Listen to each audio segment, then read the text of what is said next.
اس پورے پارے میں 3 سوالات کرنے کے لیے یہودی آئے تھے حضور صلی اللہ علیہ وسلم کے پاس۔ اب ایک بات میں بتاتا ہوں، یہ سورہ جو اتری ہے نا پوری، یہودی جو ہے ٹیسٹ لینے کے لیے آئے تھے کہ اللہ کے آخری نبی ہیں تو ہم کچھ ایسے سوالات کریں گے جن کے جواب عربوں کو تو نہیں معلوم تھے، عربوں کو نہیں معلوم، وہ صرف اہل کتاب جانتے تھے۔ وہ 3 سوالات کیا لے کر کے آئے تھے حضور صلی اللہ علیہ وسلم سے؟ انہوں نے کہا روح کس کو کہتے ہیں؟ روح جہاں معلوم ہے سب کے پاس ابھی، روح کس کو کہتے ہیں؟ دوسرا ان کا یہودیوں کا سوال تھا اصحاب کہف کون تھے اور کتنے تھے؟ یہ غار والے لوگ کون تھے اور کتنے تھے؟ یہ سوال انہوں نے لا کر کے پیش کیا۔ تیسرا سوال تھا ذوالقرنین کون ہیں؟ حضور پاک صلی اللہ علیہ وسلم نے فرمایا جاؤ میں کل اس کا جواب دوں گا۔ اب سنو، یہ کس کے لیے؟ نبی رحمت سید الانبیاء کے لیے۔ سنو توجہ سے، جو بڑے ڈھیٹ سے کہتے ہیں نا، عام لوگوں کی بات کر رہا ہوں۔ رسول رحمت صلی اللہ علیہ وسلم نے یہودیوں سے کہا کہ کل آ جانا، میں بتا دوں گا۔ تو حضور کا یہ ارادہ تھا کہ آیتیں اتریں گی، وہی آئے گی تو میں اس سے جواب دوں گا۔ کوئی آیت نہیں آئی، کوئی وحی نہیں آئی۔ دوسرے دن یہودی آئے، حضور پاک صلی اللہ علیہ وسلم نے ان سے فرمایا کہ جاؤ میں اور کل بتاؤں گا۔ 2 مرتبہ 3 مرتبہ حضور صلی اللہ علیہ وسلم نے ٹال دیا، اور یہودیوں کو یہی چاہیے تھا، بہانہ بدنام کرنے کے لیے، پروپیگنڈا پھیلانے کے۔ اب آیتیں نہیں آئیں، کئی دن تک وقفہ ہو گیا۔ روز آیت آتی تھی، کبھی دن میں کئی مرتبہ آیتیں اترتی تھی، لیکن اتنا لمبا وقفہ ہو گیا۔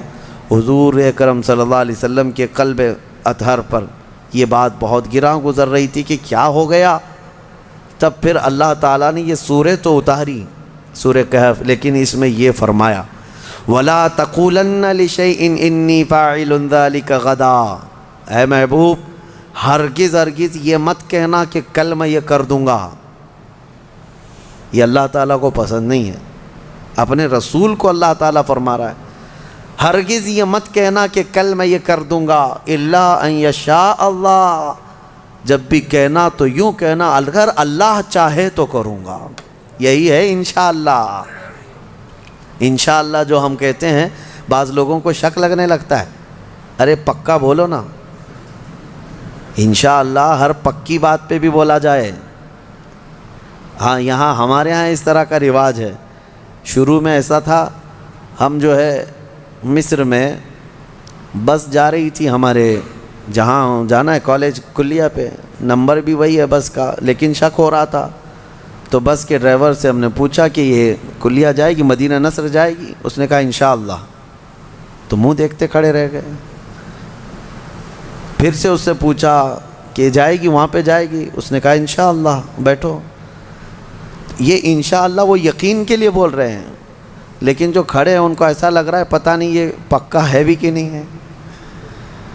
نعوذ باللہ، یہاں لوگوں نے بھی جو ہے اس طرح سے بنا لیا ہے کہ اگر ان کو ایسا لگتا ہے کہ ڈاواں ڈول ہے تو ہم یہ بول کے نکل جائیں۔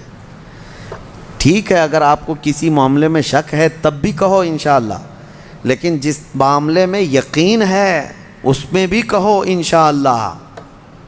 یقین ہے اس میں بھی کہو انشاءاللہ۔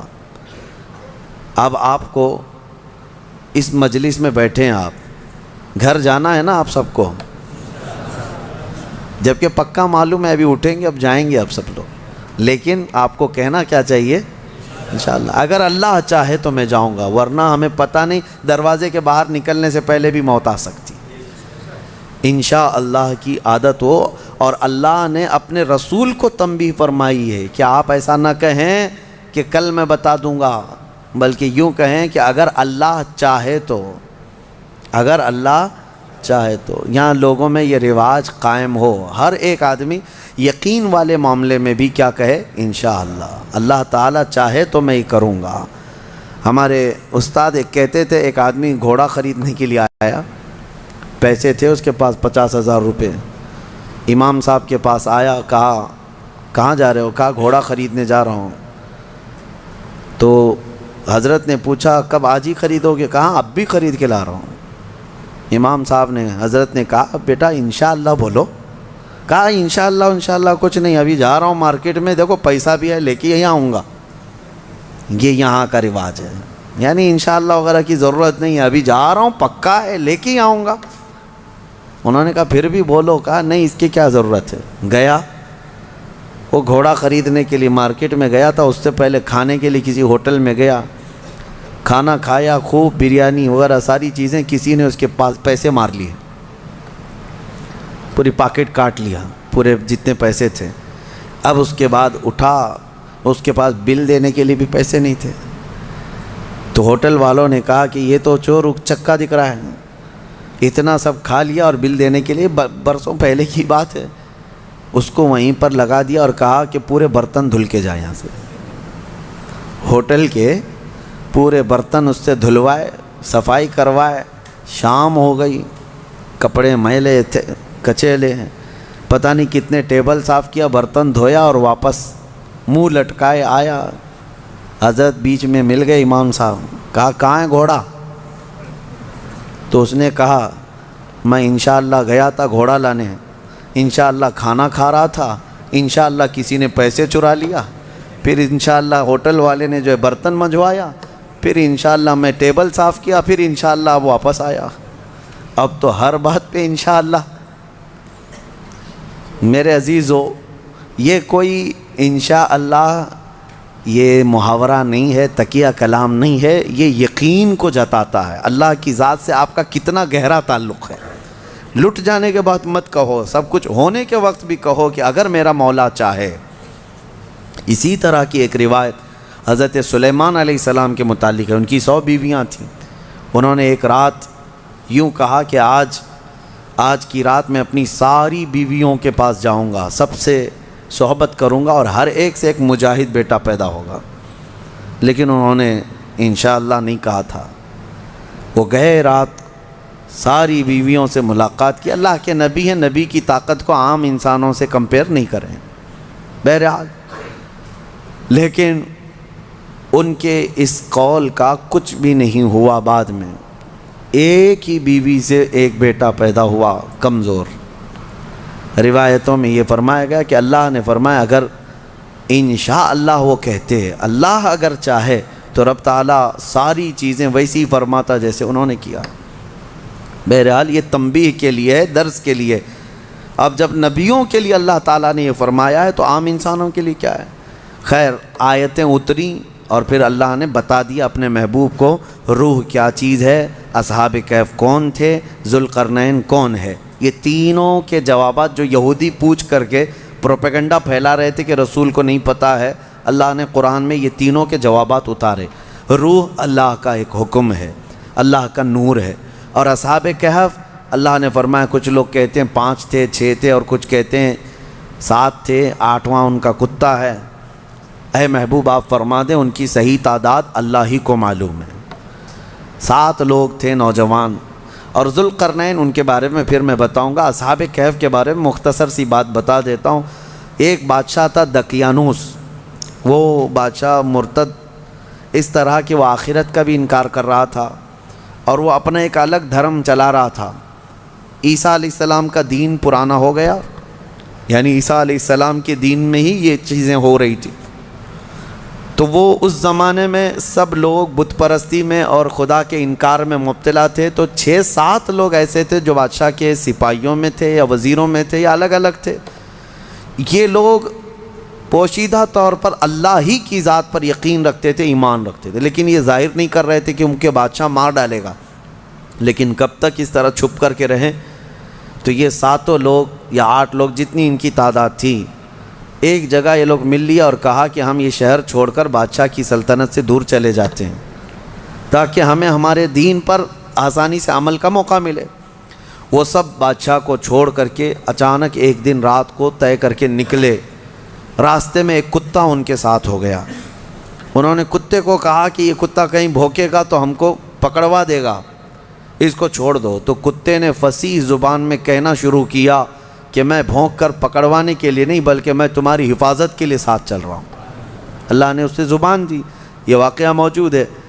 جب وہ لوگ نکلے بہت دور، آبادی سے بہت دور نکلے اور ایک غار میں جا کر کے انہوں نے آرام کی غرض سے پناہ لی، گئے اور سوئے۔ اب رب تعالیٰ فرماتے ہیں فَضَرَبْنَا عَلَىٰ آذَانِهِمْ فِي الْكَهْفِ سِنِينَ عَدَدًا، ہم نے ان پر ایک لمبے سالوں تک نیند طاری کر دی، وہ سوئے تو سوتے رہ گئے۔ اب ہوا یہ کہ بادشاہ کو دوسرے دن کسی نے شکایت کی کہ 7 لوگ آپ کے وزیروں میں سے، سپاہیوں میں سے ایسے ہیں جو آپ کے دین پر نہیں، وہ اللہ پر ایمان رکھتے اور وہ شہر چھوڑ کر چلے گئے۔ بادشاہ نے ان کی تلاش جاری کروائی، کہاں ہیں ڈھونڈو۔ جب تلاش جاری ہوئی تو ایک چرواہے نے بتایا کہ ایک جگہ سے میں ان کو گزرتے ہوئے دیکھا، اس غار میں گئے۔ بادشاہ اپنے سپاہیوں کو حکم دیا کہ جاؤ اس غار میں دیکھو۔ دیکھا تو کچھ لوگ سوئے ہوئے تھے۔ بادشاہ نے کہا ان کی سزا یہ ہے کہ ان کے غار کے منہ پر دیوار بنا دو، ان کی قبر یہی ہو جائے، یہ باہر یہاں سے نہ نکل سکے۔ اس غار کے منہ کو دیوار چڑھا کر بند کر دیا گیا۔ یہ سزا تھی بادشاہ کی طرف سے کہ وہ میرے دین سے نکلے ہوئے لوگ ہیں۔ خیر سارے لوگ چلے گئے تو ایک چرواہے نے وہاں پر جو موجود تھا اس نے ان کی پوری تاریخ، ان کے نام لکھ دیے، یہ کون لوگ تھے، یہاں کیوں آئے تھے اور ان کے اوپر کیا سزا ہوئی۔ بات ہو گئی۔ یہ دقیانوس بادشاہ کا ظلم تھا، وہ لوگ چلے گئے۔ اب یہ لوگ سوتے رہے، قرآن میں ہے 309 سال تک سوتے رہے۔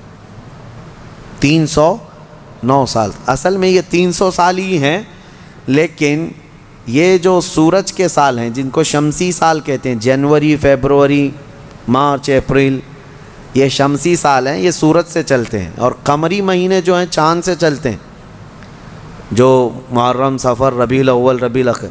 اس میں اور اس میں فرق کیا ہوتا ہے معلوم ہے؟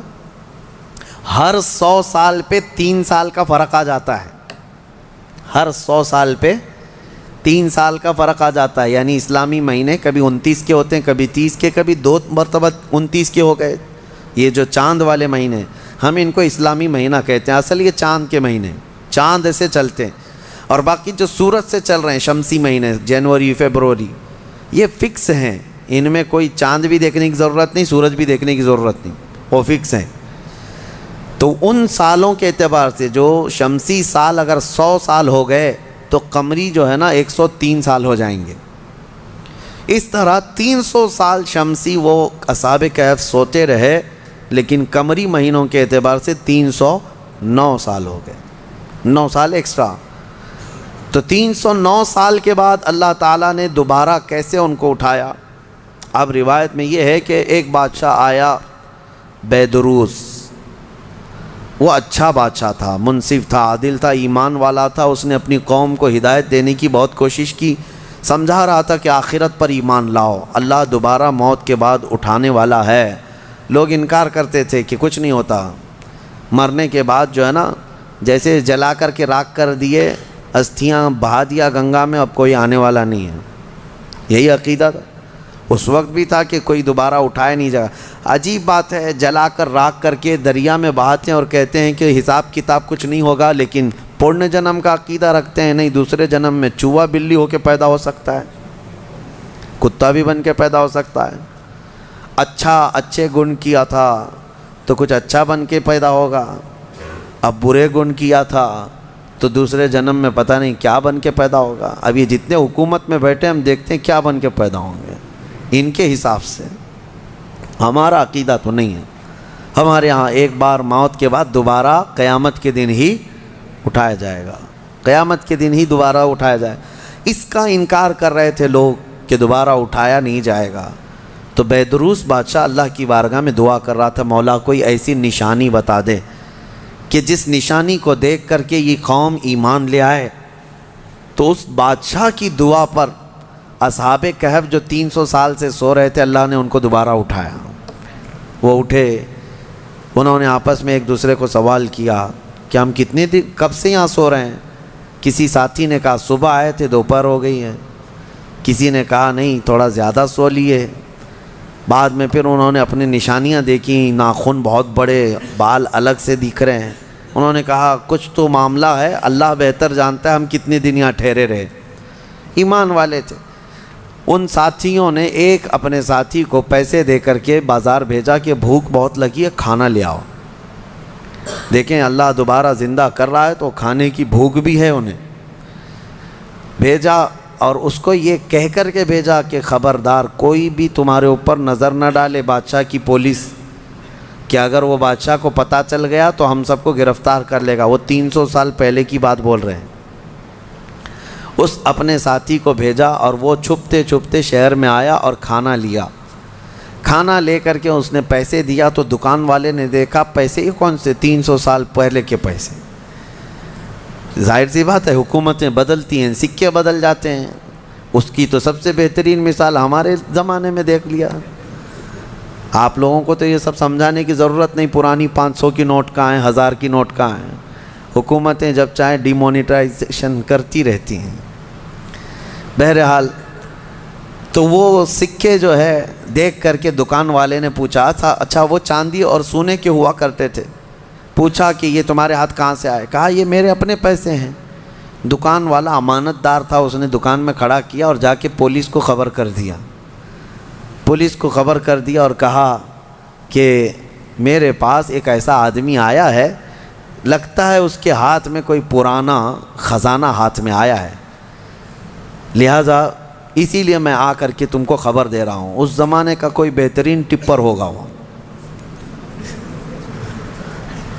جا کر کے پولیس کو پہلے سے ٹپ دے دیا۔ ہیں بہت سارے لوگ، اور مجھے تو افسوس اس بات کا ہوتا ہے کہ ہم پر یہ بلیم بھی کرتے ہیں کچھ بڑے لوگ کہ آپ کے محلے ٹپروں سے بھرے ہوئے ہیں، یعنی پولیس کو کہ مخبر جاسوس مسلمان محلوں میں بہت بھرے ہوئے ہیں۔ یہ سب دوسرے لوگ ہم سے کہتے بھی ہیں، خاص کئی لوگ اسی کام میں صبح و شام کر رہے ہیں۔ اب تو لوگوں کو شرم بھی نہیں آتی، فخر سے کالر چوڑا کر کے بولتے ہیں ہاں ٹپ دیتے ہیں، جاسوسی کرتے ہیں۔ کس کی؟ مسلمانوں کی۔ اللہ انہیں ہدایت عطا فرمائے۔ تو وہ بیچارہ دکان والا پولیس کو جو جا کر کے خبر کر دیا، پولیس پوری آ گئی بادشاہ کی، لیکن کون سے؟ اب کے بادشاہ کی، بیدروس کی۔ یہ اصحاب کہف میں سے جو لے کے کھانا لینے آئے تھے ان کو پکڑ لیا، کہا کہ تمہارے پاس یہ پیسے کہاں سے آئے؟ کہا یہ میرے اپنے پیسے ہیں، میرے اور بھی ساتھی وہاں انتظار کر رہے ہیں۔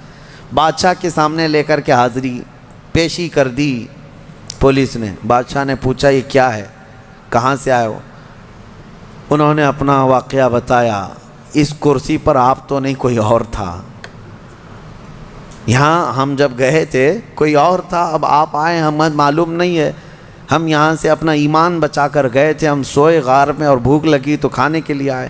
بیدروس کو معلوم تھا کہ ایک دقیانوس بادشاہ کے ظلم سے کچھ لوگ شہر چھوڑ کر گئے تھے اور ان کے غار پر دیوار بنا کر ان کی قبر بنا دی گئی تھی۔ جیسے ہی بیدروس کو یہ پتہ چلا کہ ان میں سے کوئی آیا ہے، کرسی چھوڑ کر اٹھا اور کہا لے چلو مجھے تمہارے ساتھیوں کے پاس۔ بادشاہ اپنی فوج کے ساتھ نکل پڑا اس غار کے پاس جہاں یہ لوگ سوئے تھے۔ اب غار میں موجود دوسرے ساتھیوں نے دیکھا تو کہنے پکڑا گیا ہمارا ساتھی، دیکھو پوری پولیس کے ساتھ آ رہا ہے۔ لیکن جب بادشاہ آیا دیکھا ان اصحاب کہف کو، دیوار پر ان کی پوری تاریخ بھی موجود ہے اور یہ زندہ سلامت بیٹھے ہوئے ہیں۔ سارے بادشاہ کے ساتھ پوری قوم جتنی تھی سب کے سب اللہ کی بارگاہ میں سجدے میں گر گئے کہ ہم ایمان لاتے ہیں مولا تو قادر مطلق ہے۔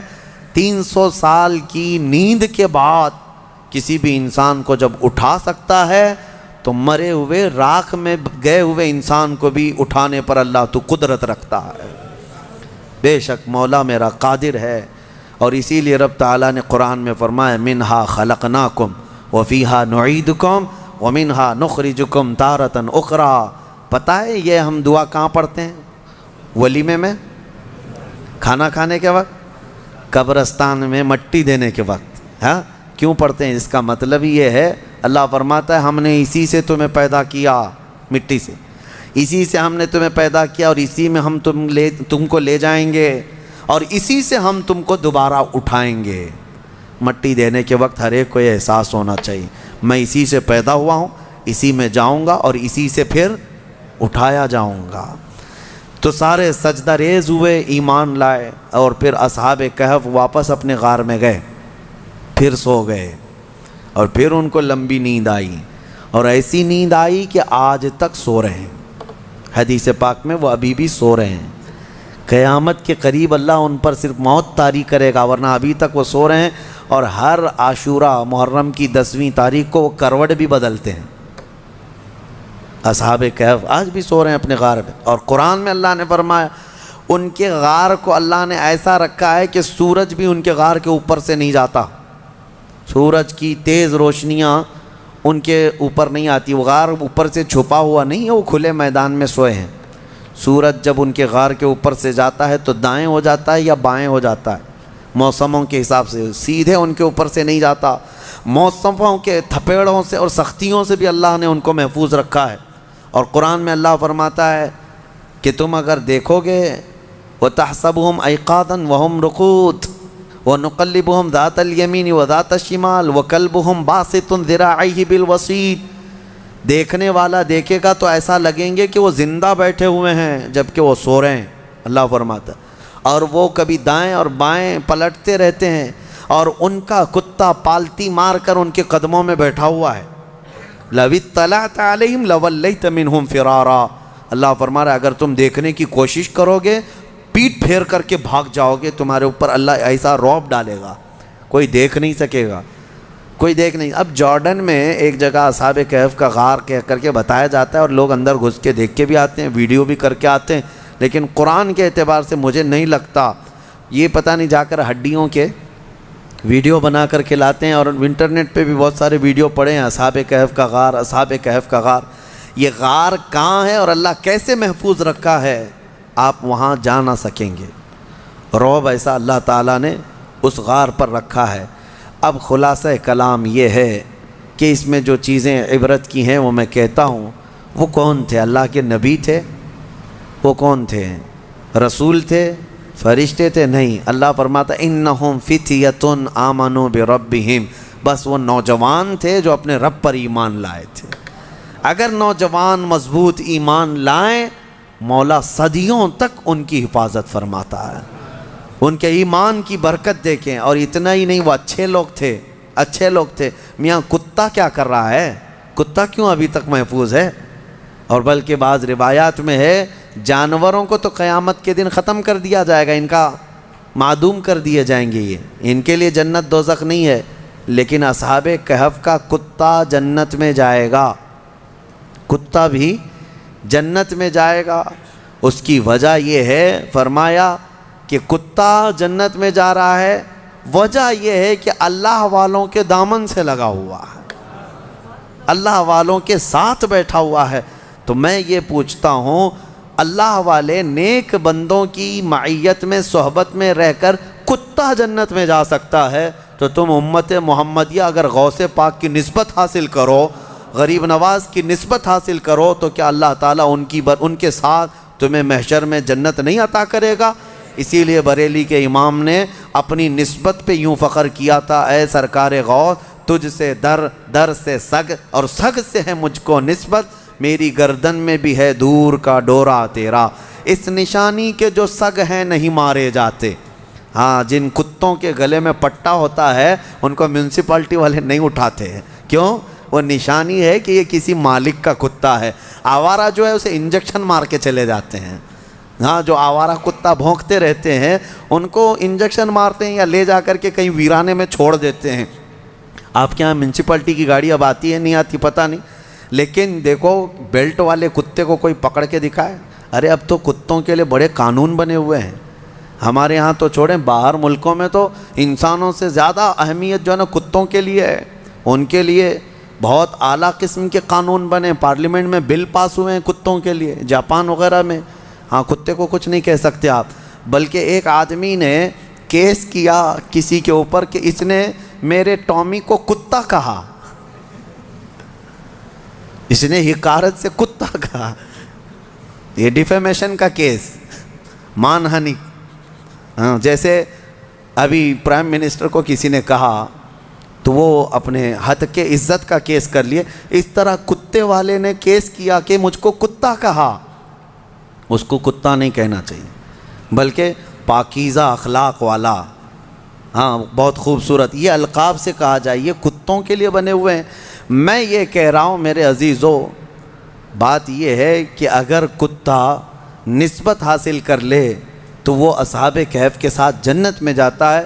تو اعلیٰ حضرت فاضل بریلوی نے یہی فرمایا، اس نشانی کے جو سگ ہیں نہیں مارے جاتے، حشر تک میرے گلے میں رہے یا غوث پٹا تیرا، حشر تک میرے گلے میں رہے پٹا تیرا۔ اللہ تعالیٰ ان اولیاء کی نسبت ہمارے گردنوں میں قائم و دائم رکھے، اور مولا کریم ہمیں سنی صحیح العقیدہ زندگی عطا کرے، اور اہل سنت و جماعت پر خاتمہ بالخیر فرمائے۔ وآخر دعوانا ان الحمد للہ رب العالمین۔